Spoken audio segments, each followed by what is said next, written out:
Alright, viewers of Spell, and welcome to the Spell Re. I am doing something new today. Hopefully it does better than the last time I tried doing something new.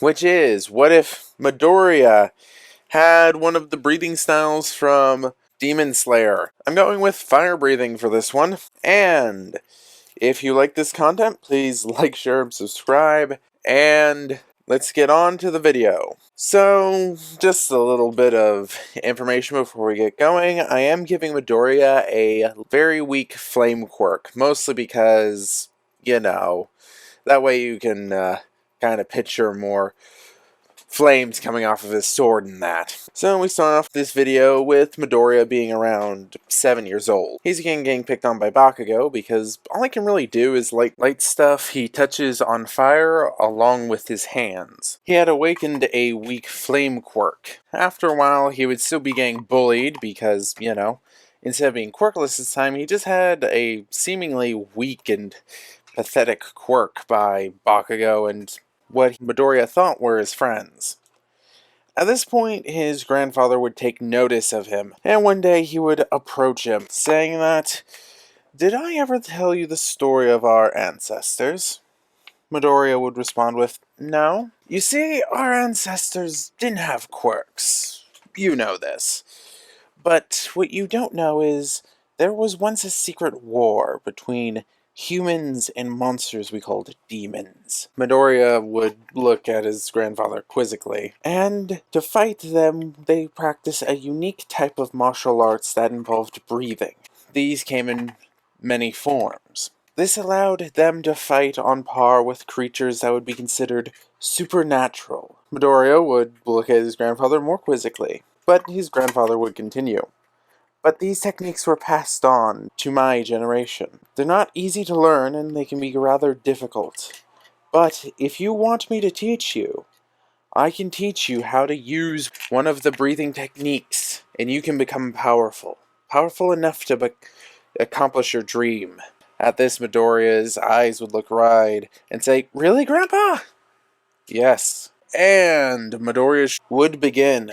It would be a little less intensive than Tanjiro because his grandfather had many years to teach him with no rush, even though it could be just as intense at times, taking Midoriya during breaks to low-pressure mountains and making him learn how to adapt.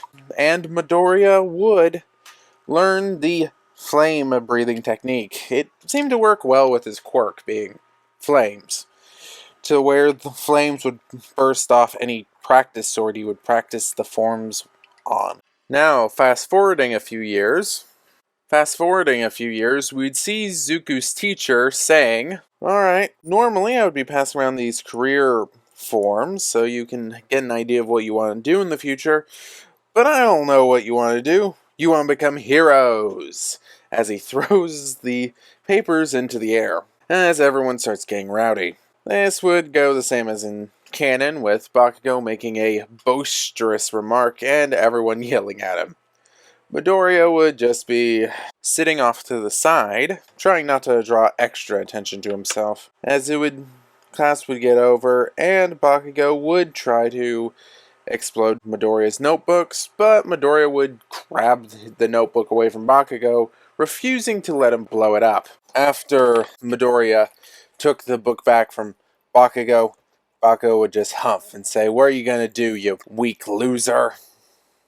As Midoriya actually looked Bakugo in the eye, with his training from his grandfather making him far less timid, Midoriya would just look Bakugo straight in the eye and tell him, "No, I'm not gonna let you bully me around for the last, half year or more of middle school." As Bakugo just looked at him with a challenging face as Midoriya just walked past him out the door. Bakugo was surprised Midoriya had gotten a spine, thinking back to their childhood and the fact they used to be friends before he just shook his head and walked off, telling his lackeys, "We're going to go to the arcade," as his lackeys agreed. With Midoriya walking back home, he would decide to take the long route so that he could think, walking underneath a overpass, as a manhole cover gurgled and popped off as a sludge monster would come out. He would look at Midoriya and say, "Hey kid,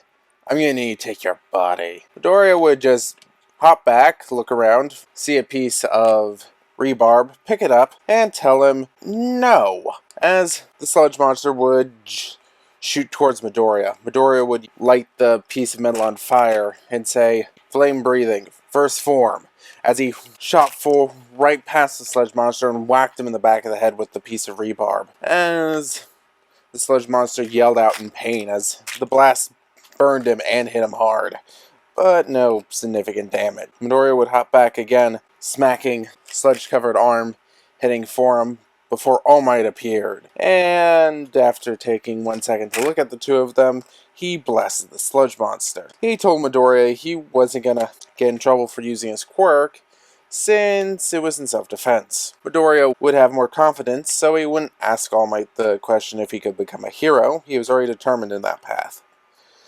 All Might would sign his notebook before Midoriya had noticed that All Might looked weary, a bit of smoke coming off, and he had coughed into his hand at least once while they were gathering up the sludge villain, and covered his mouth with his fist. Midoriya wouldn't think too hard on this, as All Might would jump away. Midoriya looking on, determined to become a hero.